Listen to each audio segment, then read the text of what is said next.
I've killed people. They were usually criminals or bandits, but it still frightened me how unaffected I was by their deaths. It always came so easily to me. I was good at it, a little too good. People told me that taking the lives of others would be hard, but I never felt that uneasiness, not even once. It made me think that I was some kind of unfeeling monster. And maybe I am. But the time I spent with you, it filled me with more happiness than I could have ever dreamed of. Instead of taking lives, I could save them alongside you. It felt good to protect you. I felt needed when I knew you were relying on me. It made me feel like I was actually worth something to someone. And whenever I saw the light in your eyes, it filled my heart with a warm feeling that I've never felt before. But it was too good to be true, wasn't it? In the end, I failed you. I couldn't protect you, just like I couldn't protect my father. I don't understand. What did you ever see in someone like me? I really don't understand. Why would you go this far for me? It's good to see you too. What was that for? You know what it's for, you jerk. I literally had to sign my soul away to hell to keep you alive. And you just threw your life away. What else was I supposed to do? Should I have just let Lucio kill you? Yes, that's exactly what you should have done. It's a lot better than gambling away your life. I was never going to go along with that. Do you even know me? Oh my god, this is why I couldn't tell you the truth. Because I knew you'd do something stupid like this. You know I always get to the truth in the end. All you did was make that process extremely frustrating. I could have gotten away with it. You can't even beat me at chess. How are you going to hide a murder from me? Oh, you... Tyrion, I killed Pierce. I know. At first, I tried to justify it by saying he would die in 1 month anyways. And what's his life when compared to yours, right? But when I looked at him just lying there unconscious, I just got so angry. So I woke him up. What? I wanted him to experience a fraction of the pain that my dad felt. Someone like him didn't deserve a peaceful death. So I... Celeste. You hate me, don't you? This time I'm the disgusting murderer you've been looking for. So why couldn't you just let me die? Do you honestly think I care for you that little?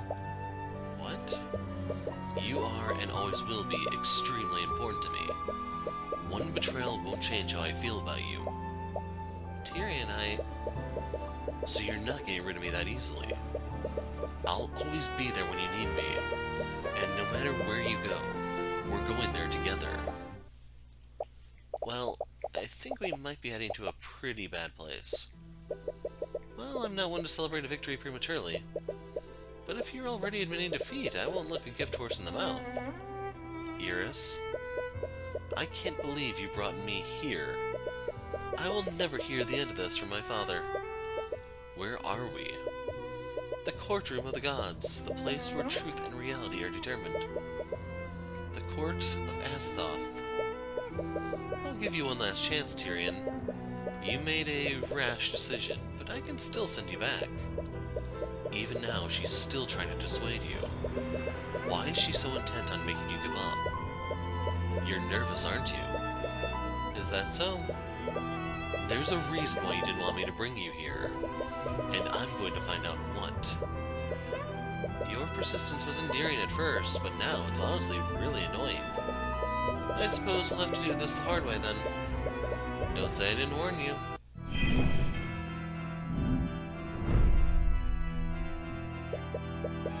You should have taken my offer when you had the chance. The only way to nullify my contract is to unequivocally prove that its conditions weren't fulfilled. So says the word of Asmodeus. Asmodeus? By his word, demons are incapable of speaking lies. You're out of your element, Tyrion. This is my domain.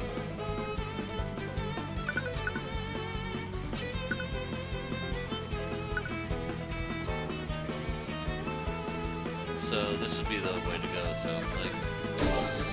If disputing a blood contract was truly impossible, there would be no need for this court to exist. Demons are powerful, but they aren't omniscient. They can't possibly be aware of contradicting circumstances that may be created when they make a contract. Wow. So it looks like there's only 3 strikes on this one? You're hiding something. Something that you desperately need to keep hidden. You even went as far as to knock out Celeste before we could get that information from her. Oh, really now? You tried to confound the investigation by manipulating Celeste's memories. But the contradiction in her testimony proves one thing. She didn't see you and Beatrice enter the prayer room until 2 p.m. at the earliest. Your so-called contradiction is based on the testimony of Lady Freyga. How are you so sure that her testimony is reliable? It's supported by the testimonies of Miriam and Lourdes Clepius. They were all together at the time. Their testimony is sound. Oh really? It looks like you made a contradiction. What? That illusion makes their testimonies unreliable. So says the word of Asmodeus. What? An illusion? An illusion? What kind of illusion? Who knows? My statement still stands. You can't just expect us to accept your claims without any evidence. I can't speak lies, Tyrion. Every statement that comes out of my mouth has to be true. I don't need any proof. In this court, the only thing that matters is what is true and what is false. And the word of Asmodeus says that Levi's testimony is unreliable. Damn it. She can just say whatever she wants without having to provide any context. But she only said that Levi was tricked. She didn't specify an exact time. Is there something else that proves Levi didn't begin her search until 2 p.m.? Okay, I'm going to cut out the part where I was reading through these one by one, but this is the part that fits best because of the 2 p.m. timestamp, I think. Regardless of when it happened, Levi and her party went to search for Beatrice after you two went missing. Do you confirm or deny that? I won't deny it. Perfect. Whoever set that trap, they set it to trigger whenever Aster approached his father's body. And it didn't trigger until 2 p.m. Levi and her party were about to search for Beatrice, and the Kingsguard informed them what happened. And mind you, the Kingsguard did this immediately after the trap was sprung. Since Levi was about to begin her search when this happened, Beatrice couldn't have gone missing until that time. And once again, you're predicating that on Aster's testimony. Not just him, Eris. Several members of the Kingsguard witnessed this. True, and that is why I'll respond with this.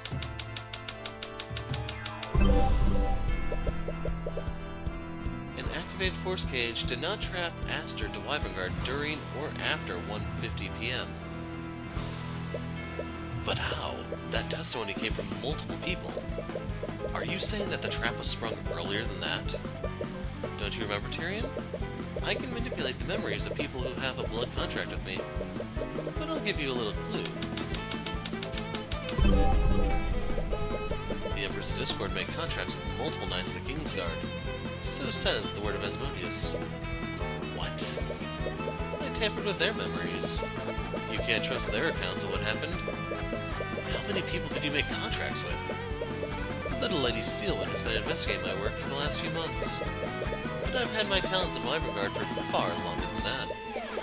I've been preparing for this for quite some time. But even the Kingsguard... No one is safe from temptation. Everyone has a price. Your little girlfriend should know that better than anyone. Still, there has to be something. I still have more evidence. Oh really? Whose testimony will you be relying on this time? You can present all the evidence you want. Most of what you have is based on eyewitness accounts. Even so, you can't have possibly made a contract with everyone there. Let's check that again, shall we?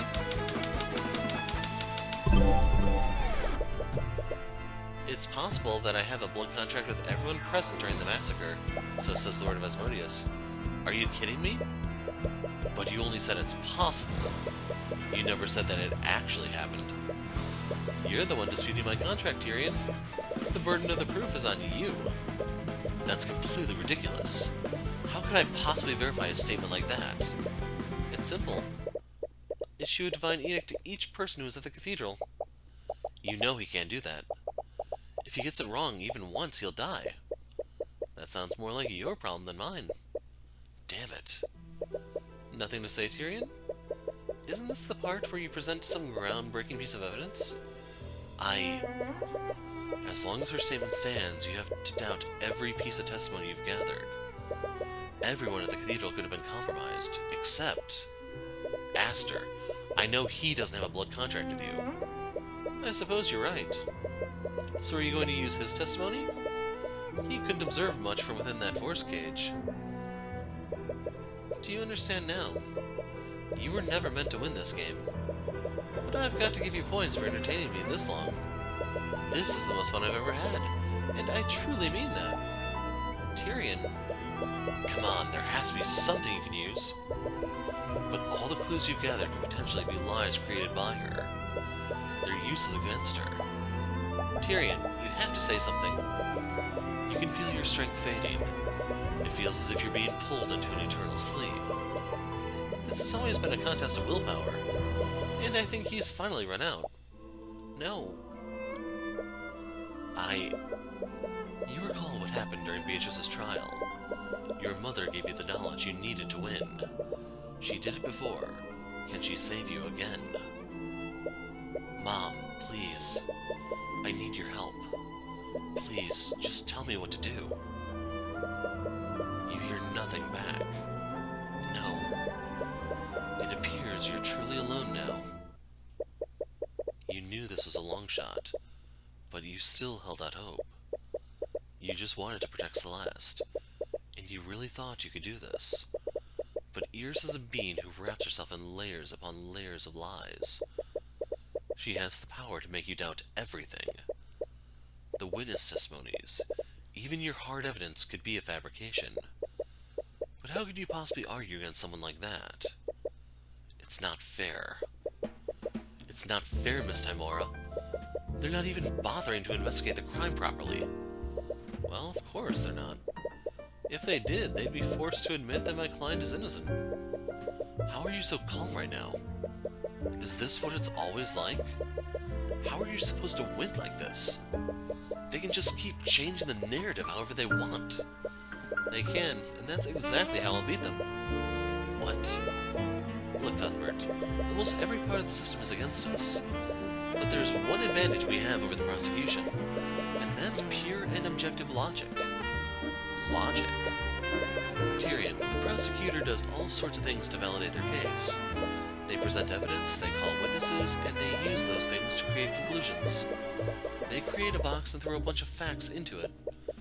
They tell the court that everything within that box is the truth.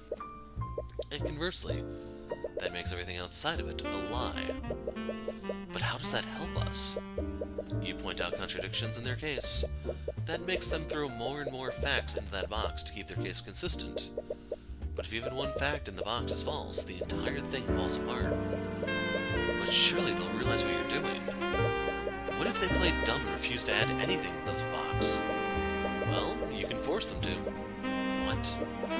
You can present your own truths. And you force the prosecution to either accept or deny them. By doing that, you can control what goes into the box. This all sounds so complicated. I don't know if I'll ever get the hang of it.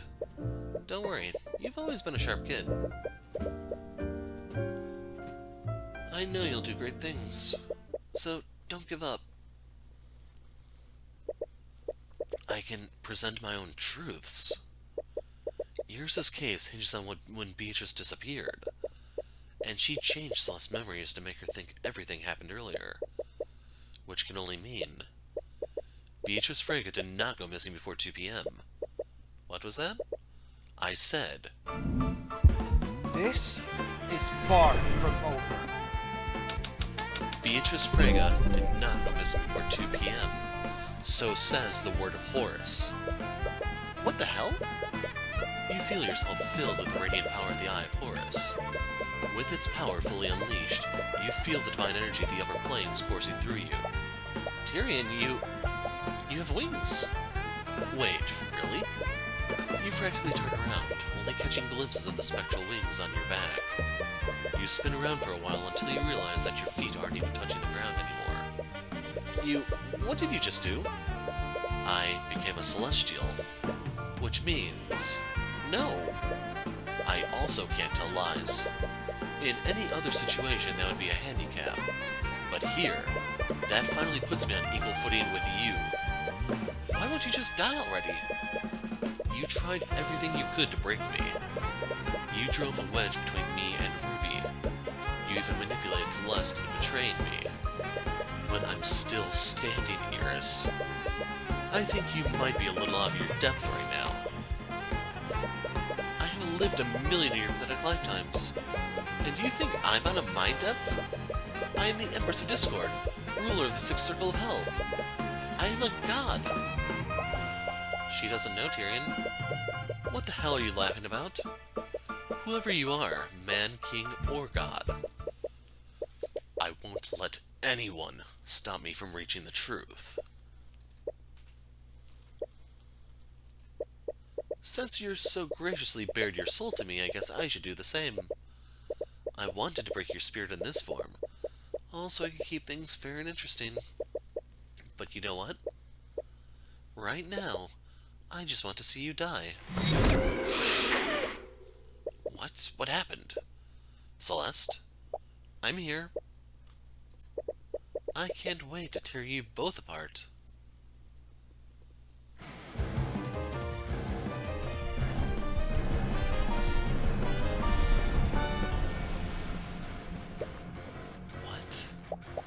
What is that thing? Did you two honestly think my true form was that of a teenage girl? No, I'm an ancient one. I am older than time itself. It feels liberating to break free from that weak mortal shell. So this is what you really look like. Well, it doesn't matter.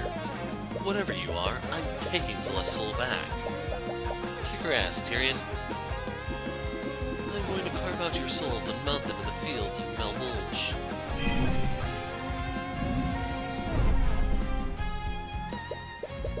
You'll need to be careful. You're bound by the same rules as her now. You can't tell lies in this form, even accidentally. Why don't we pick up where we left off? I've established that Beatrice didn't go missing until 2 p.m. I wonder, why would you go to so much trouble to make me doubt that? When she gave her testimony, Celeste said that Eris and Beatrice entered the prayer room at 1:40 p.m. But from the axiom you declared, you know Beatrice didn't disappear until 2 p.m.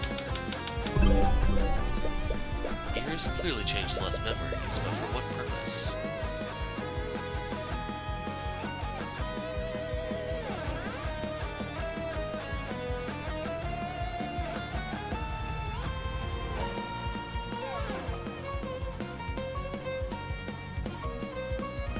Hold on, events, truth, lie, victims, Seems like there's more options here than normal. I believe you needed Celeste to change that the events happened much earlier. Staying quiet? That won't work this time. Celeste McCoy remembered the attack occurring much earlier than it actually did. So says the word of Horus. Nothing to say? You can't stay quiet forever. I didn't need her to think that specifically. I simply wanted to confound your ability to deduce what actually happened. And is that not what happened? That may be, but I think you had a specific reason to move her timeline back. An event occurred that required Eris to change Celeste's memories. So says the word of Horus.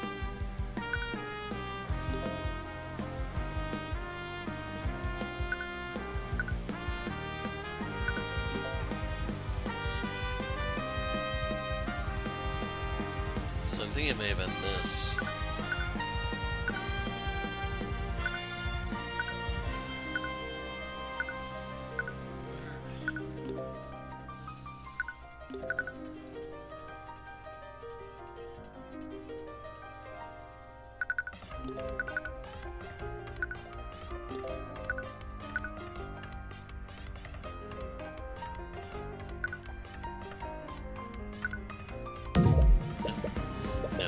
Wanted you to believe that Celeste signed the contract with her at 1:40. Okay. She needed you to believe that to keep the narrative logically consistent.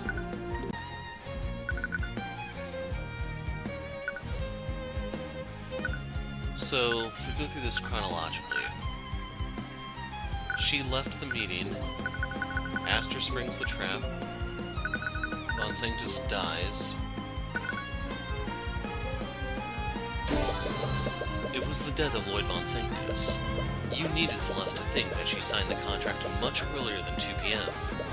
That's because Lloyd Von Sanctus' death occurred at 2:05 p.m., which would imply that you killed me, convinced Celeste to sign a contract, and made Celeste trick Aria into signing another contract. All in the span of 5 minutes. If that's true, could it be possible that Celeste isn't the patron? What? It's the only logical conclusion. The timeline is far too short. Even if you remember being tricked by her, we can't trust your memories. Isn't that right, Eris? Your desperation is almost pitiful. I should respond so that there's no room for doubt. Celeste McCoy was the person who gave Aria Steelman that blood contract, so says the word of Asmodeus. I knew it. Is something wrong?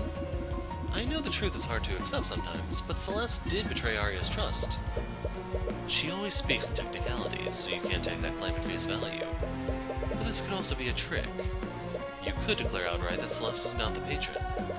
But if you're wrong about that, you'll most definitely die. You need to be certain before you decide to declare it.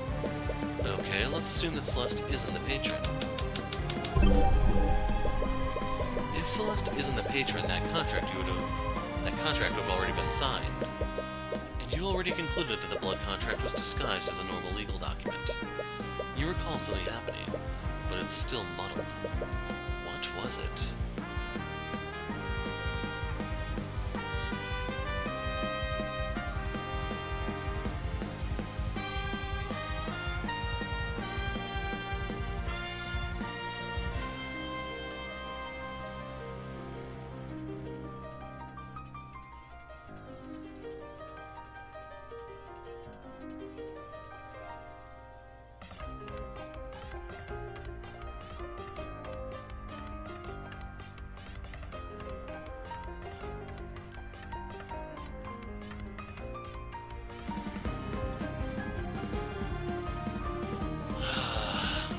I wish you could just see all these and just choose the one, because... Okay, so Celeste, Eris, Beatrice, Aria, tricked, dropped, hit, killed.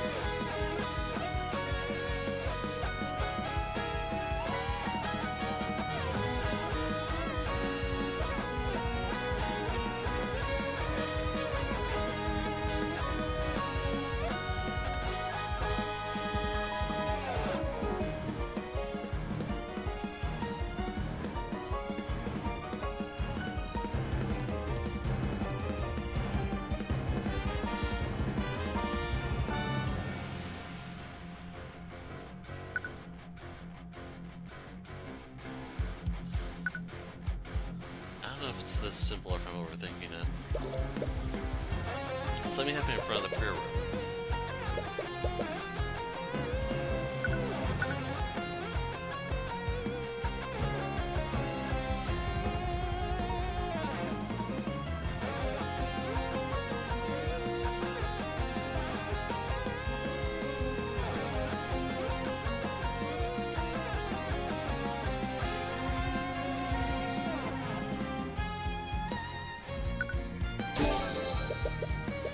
As she awkwardly skitters away, you see something fall out of her pocket.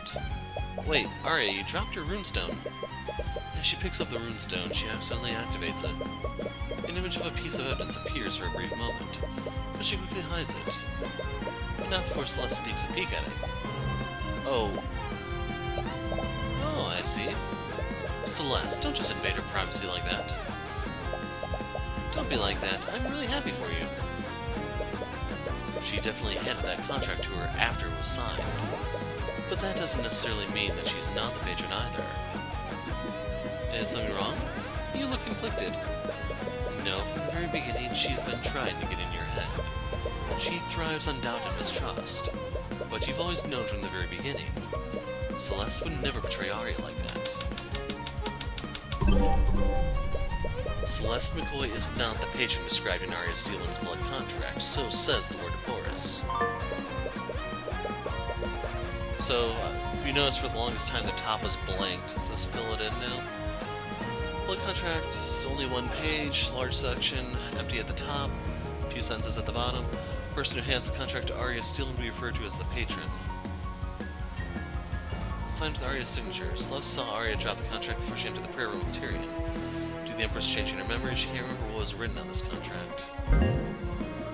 Even now, you trust her that much? Wait, but that means you didn't betray Aria, Celeste. She only manipulated your memories after the fact. She wanted to make you think that you did. So, it's not my fault? It isn't. But that has a far more unsettling implication. Someone else is the patron, but who? No, that's not important right now. You need to focus on saving Celeste for now. Celeste wasn't the one who secured Aria's compliance and cooperation. Doesn't that make your contract flawed? Please, I thought you were an attorney. The contract states that Celeste would engage in actions deemed necessary to secure the compliance and cooperation of Aria Steelan. No further actions were necessary. She was already under my influence by then. But that means none of this is her fault. Oh, I wouldn't go that far. Neither Aria Steelan nor Beatrice Franco was directly responsible for the death of Garrick Pierce, so says the word of Asmodeus. Right. There's still the death of Pierce. It doesn't matter who's responsible for the massacre as a whole. All that matters is the validity of my contract. You act like you're in control of the situation, but you've been nervous ever since I began disputing your contract. You're hiding something, aren't you? Who can say for sure? The second paragraph is vague. What about the first and third paragraphs? Something is off here. Wait. Is it possible that I didn't die? Are you still in denial? I thought you were ready to die to save your beloved Celeste. Answer the question, Eris. We can't trust Celeste's memories. That memory where she confirmed my death could all be a fabrication. If you're still holding on to hope that you'll survive this, let me state it plainly for you. Celeste McCoy did in fact observe that Tyrion Cuthbert was dead. I did not alter that memory. So says the word of Asmodeus. So we finally get to use this piece. Do you guys remember it? I'm sorry, Tyrion. How did you revive me, Eris? Do you even have the power to resurrect people from the dead? Who do you think you're talking to? Of course I do. But if you doubt me, why don't you declare that Tyrion Cuthbert never died? Knowing her, she could be baiting you into telling a lie. But it's equally likely that she's bluffing. If you still doubt that I resurrected you, I'll state this. Beings of my power are able to resurrect people from the dead. So says the word of Asmodeus.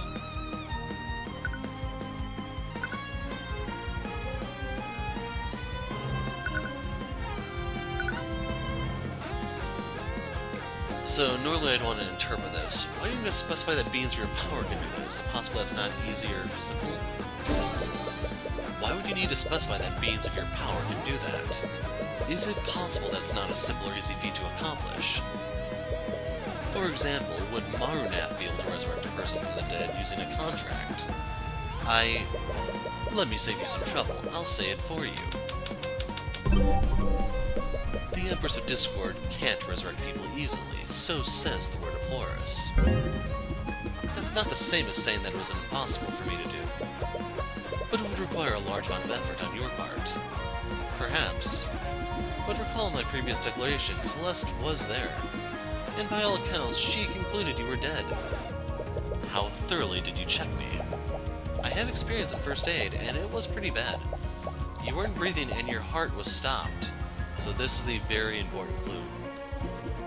She tried to resuscitate you for several minutes, but to no avail. Right, there's no way your body can survive that long without oxygen and blood flow. And Eris just confirmed that Celeste spent several minutes trying to resuscitate you.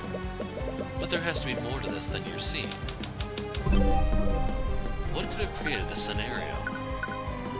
So, which spell is it? Ah, I got it on my first try.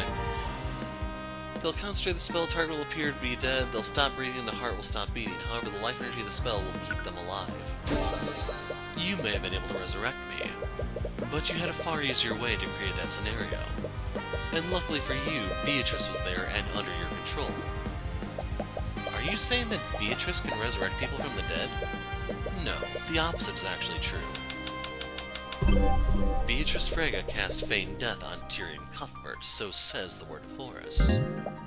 What? I'm sorry, Celeste, but I was never dead. She just used a spell to trick you. No. So everything I did, it was for nothing. But that means you never resurrected him. He was never dead in the first place. The contract only said that he was apparently dead. All I did was revive him, by making Beatrice release her spell, which allowed him to wake up. Well, that eliminates the first paragraph as a possible weak point, and that only leaves the death of Garrett Pierce at Celeste's hand. Something happened with Pierce, didn't it? What are you hiding? Whatever could you be talking about? Your contract says that Celeste must bring about the demise of Garrett Pierce by her own hand. Since you wrote that contract, that must have been your intent from the beginning. So why are you so nervous? Something went wrong, didn't it? If you want to stay quiet, I'll just... All of this could be an elaborate trick to bait you into making a false statement. You need to be careful. You need to find out exactly what went wrong. Is it possible that Celeste didn't kill Garrett Pierce? Are you serious? He's the man who killed her adoptive father, and he was slated to be executed next month. She didn't have a rational reason not to trade his life for yours. Yeah, as bad as it sounds, that wouldn't be a hard choice for me. There isn't a single reason why I wouldn't take a deal like that. She may have wanted to, but something else may have happened. Perhaps Beatrice or Aria misinterpreted one of your commands and killed him against your wishes. You're making this so tedious. Neither the Empress of Discord, Aria Steelman, nor Beatrice Frege killed Garrett Pierce, so says the word of Asmodeus. Well, what if you forced Celeste to kill him? She signed that contract already, so you had control of her. The contract states that she needed to kill Pierce of her own volition and agency. Do you honestly think I would make a foolish mistake like that? Celeste McCoy had complete control of her actions when Pierce died, so says the word of Asmodeus. What if someone else killed Garrett Pierce on accident?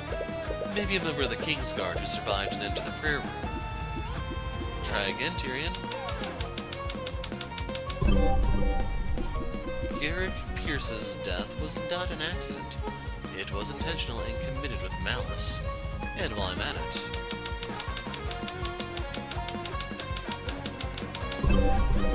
The Empress of Discord, Celeste McCoy, Tyrion Cuthbert, Beatrice Frege, and Aria Steelman were the only people in the prayer room with Garrett Pierce when he died. So says the word of Asmodeus. No. Do you understand now? I can refute any possible explanation you may have for Pierce's death. But the truth is, Tyrion,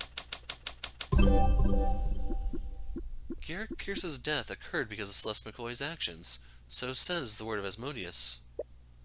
No. Have you given up? Have I finally extinguished the light of hope within you? I can't believe it. I can't believe you fell for that. What? You've never thrown consecutive declarations at me like that before. It's because I'm getting close, isn't it? You can freely manipulate Celeste's memories of what happened, and I don't have any evidence that implies what actually transpired in the prayer room. The only person who could tell me that was you. What? You thought you could overwhelm me by shooting down all my theories, but all you did was tell me the exact state of the room when Garrett Pierce died, and now I can figure out what actually happened. Wait. Who killed Garrett Pierce? So if my theory is correct, I believe he accidentally killed himself. Eris Ilmater, Empress of Discord. No, stop this. I'm not sure what would possibly drive him to do something like that.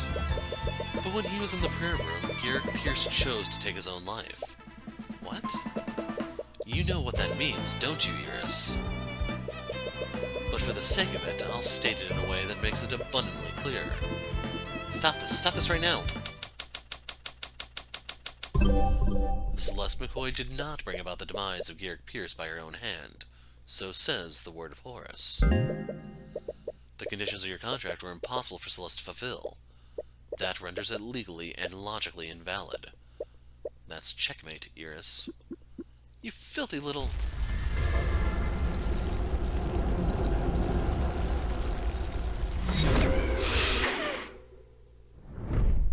Nullified. You're back. Does this mean you... I successfully nullified Celeste's blood contract. You look in your satchel and check the place where you've been keeping her contract. You only find a pile of ash. It appears that's completely disintegrated. But you're still alive. How? You. At first, you think she's glaring at you, but then you realize... Me? You little bitch! I could have accepted losing to a Heavensborn. But you? What are you talking about? Tyrion's the one that beat you. Wait, I remember what really happened now. Tyrion, please wake up. You can't die. It appears that he's quite dead. You should be more careful, Celeste. You might hurt someone if you swing that dangerous thing around. I was right about you all along. I should have never trusted you. I like your enthusiasm, but there's still something you can do to save him. What? What is this? Do you feel that pit of dread in your chest? It's the same fear my dad felt after you stabbed him. And with his life, you'll have your beloved Tyrion back. What are you waiting for? End him, Celeste. I can't. What? What are you talking about? Tyrion, he wouldn't want this.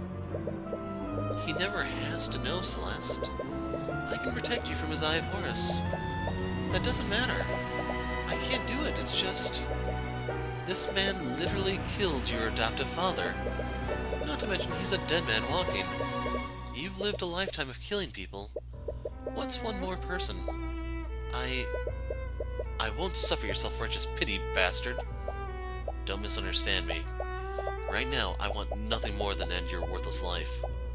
But Tyrion's ideals are what saved me. That part of him is so wonderful and so beautiful. I could never betray those ideals, not even if it's to save him. You're actually serious, aren't you? You'd seriously sacrifice him to honor his idiotic ideals?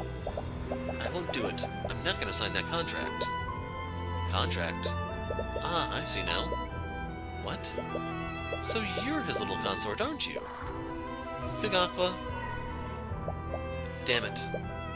Wait. Get out of the way, you idiot. Drop the weapon, Pierce. Don't be stupid. The only stupid one here is you, bastard.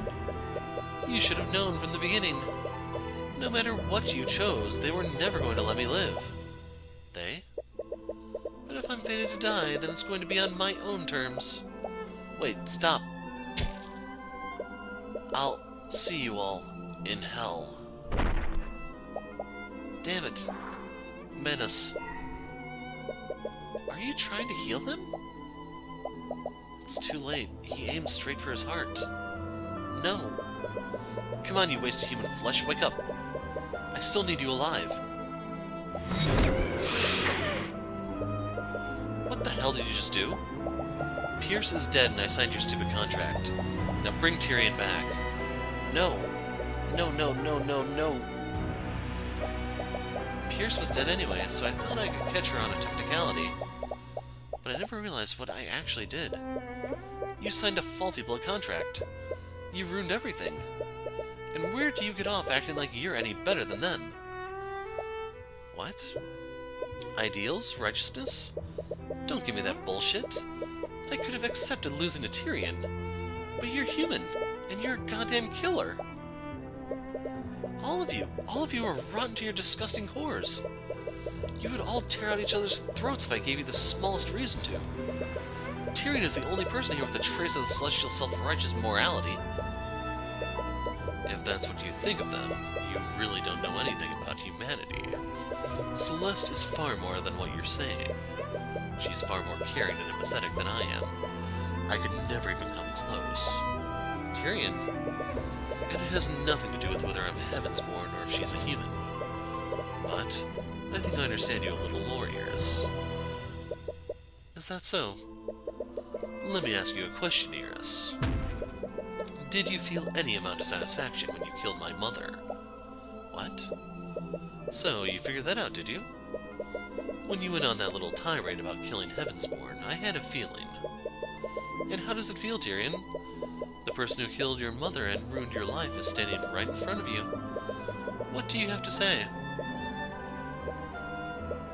Nothing to say? Say something, damn it! I think all I feel for you right now is pity.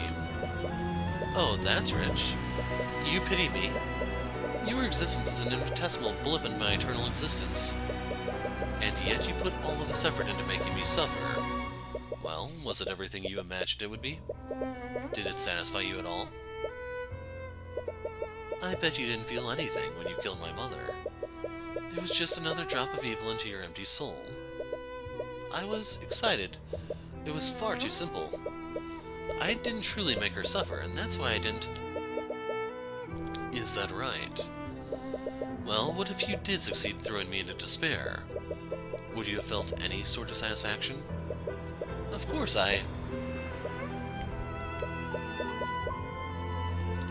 Demons can't tell lies, Eris. You can't lie to us, and you can't lie to yourself. No, that can't... And that's why I pity you. You were fated to be evil from the moment of your creation, weren't you? That's why you hate humanity so much. You envy us. What did you just say? You're envious of humanity. You don't grow. You don't change. You can't become a better version of yourself. You're right. Your existence probably will be eternal. You'll be eternally evil. And you'll be eternally unsatisfied. That's why you envy us. Because you'll never be free from that fate. That is completely... You can't say it, can you? You can't refute my claim because it would be a lie. You know what? Maybe you're right. Maybe I'll never be satisfied. Maybe I won't feel any satisfaction from killing you. But I'm still gonna try.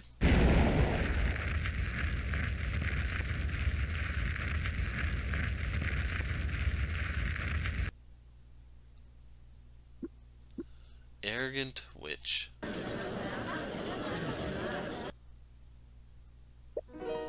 Well, I suppose that solves that.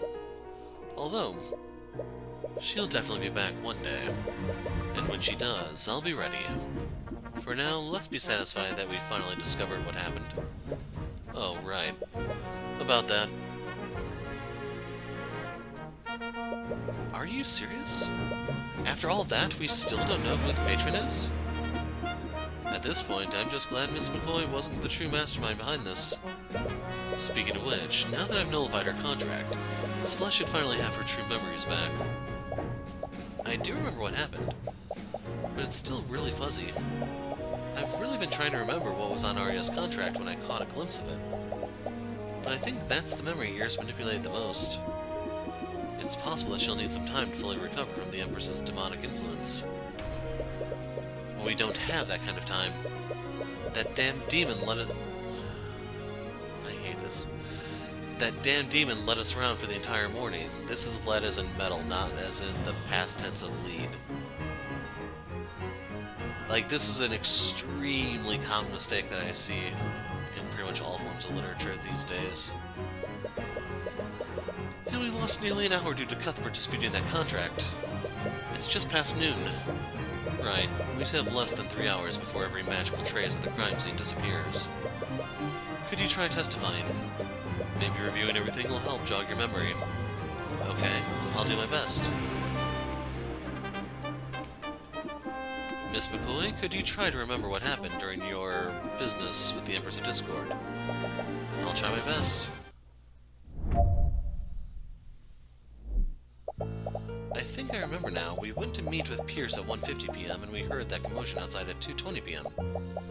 I saw Aria attacking the guards there, and I fought her for about 15 minutes before she broke past me. When I followed her into the prayer room, I found her there with Beatrice and Eris. They knocked Aria, Tyrion, and Pierce unconscious. I checked Tyrion's body and thought he was dead, but I realize now that Beatrice just cast feigned death on him. Anyways, Eris offered her deal to me, but I couldn't go through with killing Pierce. I think you know the rest. A few minutes after Pierce died, Aster, the Inquisition, and the Kingsguard showed up to arrest Aria. Aside from your conversation with Ilmater, that seems to match up with what we already knew. It appears we'll simply need to wait for Celeste's memories to return. He's clearly not okay with leaving his daughter vulnerable until then. Even if there's nothing apparently significant, I'd still like to cross-examine her. Go ahead, then.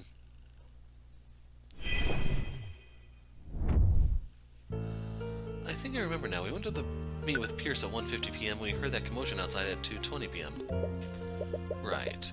We now know for certain that the meeting was at 2 p.m. Yeah, she only changed my memories so she could trick all of us. Considering that my memories were intact, she must have not had the power to change them. Yes, she never actually used her demonic powers to revive you. She merely had Beatrice release the feigned death spell that she originally cast. I still can't believe I fell for that. Anyways, who did you see attacking the guards? Was it Aria or Beatrice?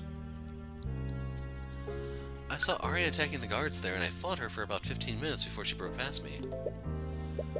Originally, you said that you fought her for a lot longer. Yeah, I had to account for the time I spent speaking to Eris. I had a feeling something was off about that. I knew Tyrion would be really meticulous about the timeline of the murder, so I had to make my testimony match up with the time of Pierce's death. I'm really sorry. We'll talk about this later. Sadness. When I followed her into the prayer room, I found her there with Beatrice and Eris. They knocked Aria, Tyrion, and Pierce unconscious. So we weren't wrong about Beatrice sneaking past you during your fight. Yeah, now that I look back on it, it was probably a distraction so Beatrice could sneak past me. What is it, Cuthbert? If the patron was working together with Eris, why would Eris use Beatrice to knock out Aria? I never thought of that. Frankly, I find it hard to believe that the patron willingly went along with the Empress's convoluted plan. They clearly needed Pierce to die, and relying on McCoy to do it seems foolhardy. Right, is it possible that Eris went off script then? She definitely doesn't seem like the type of demon to take orders from a human. Anyways, what happened after you saw me unconscious? I checked Tyrion's body and thought he was dead, but I realize now that Beatrice just cast feigned death on him. Can't believe you fell for such an obvious deception. I know, but I was just so scared. I thought he was dead and I wasn't thinking clearly. I'm glad that you care about me that much. But what you did almost destroyed Aria's future and let the patron get away. Sadness and fear. Perhaps it's best to stick to the facts for now. Anyways, Eris offered her deal to me, but I couldn't go through with killing Pierce. I think you know the rest. To think one blood contract could have such an effect on the investigation. I should have known she was up to something, but I was too desperate to realize it. You were put in a difficult situation. Take solace in the fact that you stuck to your ideals despite that. The Scaled Lord is being surprisingly sympathetic towards her. A few minutes after Pierce died, Aster, the Inquisition, and the Kingsguard showed up to arrest Aria. This must have been after they went to investigate the fire in the common room. I'm surprised Aster went to the prayer room as well. I'd have thought the Kingsguard would have kept him in this secure location. Those were my orders, but His Majesty demanded that they secure the cathedral for the safety of everyone there. He's always been an altruist. Her testimony doesn't appear to add any new information, but between the multiple murders and Eris changing people's memories, there might be something you missed. Remember each piece of evidence you have and the time of each event that day. There might be something there you can use. So in all seriousness, at a moment like this, I kind of wish you could just reorganize these somehow, put all the autopsies together, all the testimonies together, and have a little drawing space so you can piece out the timeline, but they don't have it there. So, if you remember, it's 2:20. A few minutes after Pierce died, Aster somehow, got out of his cage and showed up. Objection! Wait, what? What is it, Cuthbert? Celeste, are you sure Aster showed up only a few minutes after Pierce died? Yeah, I remember that part pretty well. Eris seemed really worried about being seen by them. Have you figured something out, Mr. Cuthbert? It's just that... May I remind you that we are extremely pressed for time. Stop wasting your time and just say what you want to say. Celeste, Garrick Pierce died at 2:45 p.m. and Aster showed up in the prayer room only a few minutes after. Yeah, wait. That raises a big question. How did Aster enter the prayer room around 2:45 p.m. when he should have been trapped in a force cage until 3 p.m.? Wait, you're not serious, are you? McCoy's memories are clearly unreliable. My men all reported that His Majesty led them to the prayer room after he exited the force cage. Normally, that would be more concrete when compared to Celeste's testimony, but we can't trust their testimony. What are you talking about? While I was disputing Celeste's contract, Eris declared that she made contracts with multiple members of the Kingsguard. What? They were working together with her. And if these contracts were structured similarly to Celeste, she must have had the ability to manipulate their memories. This means they could have intentionally or unintentionally lied during their questioning. To think, even the Kingsguard have been compromised. How could I have let this happen? And even if we assume that he somehow escaped in an escapable force cage, how did Aster know to head to the prayer room? I understand your point, but do you understand what you're implying? I'm not trying to imply anything, I'm just stating the facts that we know. We know that a human, whether willingly or otherwise, worked with the Empress of Discord to orchestrate this massacre. He was deeply trusted by Aria Steelwind, so much so that she didn't even think twice about signing a contract that he gave her. There's only one person who meets those criteria. Aster de Wyvengard, the reigning king of our kingdom.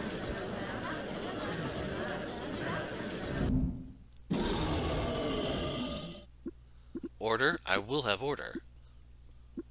Mr. Cuthbert, do you understand the weight of this accusation? To claim that the king collaborated with the demon in any capacity is no small thing. I do, but I'm hoping this is all a misunderstanding. After all, Eris's goals seem to be nothing beyond sowing as much discord as possible. She made us believe that Celeste and Aria were both murderers. I want to save Aria, but I also want to believe in the people who believed in me. If Aster has information that can save Aria, we have to find it. Very well then. I suppose it's only right then, with everything that has transpired, that the king should make his truth known. I agree, and I wouldn't have it any other way. Kingsguard, please escort His Majesty to the stand. And before we continue, I mean something to drink.